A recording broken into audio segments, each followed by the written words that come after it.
好尷尬，我終於明點解啲人你話分開幾次都睇唔晒，連我自己都分咗幾次。啲人話我呢個似咩遲卡華啊嘛，好似係。大佬連我自己都覺得尷尬，大佬。有咩好解釋？佢個訓練就係咁，要我哋用火星話嚟講嘢，咁個個都係咁講㗎啦，大佬啊！你想我講啲咩啊，大佬？當年都咁薯仔喎，真係。我阿輝唔想轉啊！唔得咯，唔可以逃避啊！要轉啊！唔係好想拍呢啲嘅，老老實實。戲劇效果啊，真係要強調啊！我都本身都唔想拍呢啲嘢。係。到啊！嚇？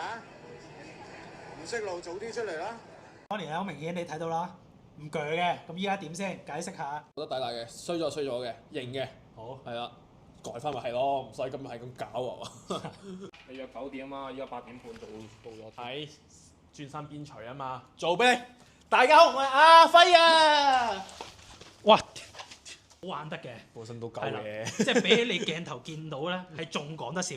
所以咧，其實我覺得佢都唔係因為嗰單嘢唔開心，你引到人笑，好多人都笑，係開心或者 positive 嘅。positive 嘅咁啊，有個真係重度抑鬱嘅人嘅觀眾 DM 我話睇咗我段片，真係笑翻，話我段片咁撚鳩都可以令佢引翻去笑。其實呢件事覺得係幾正面喎呢單嘢。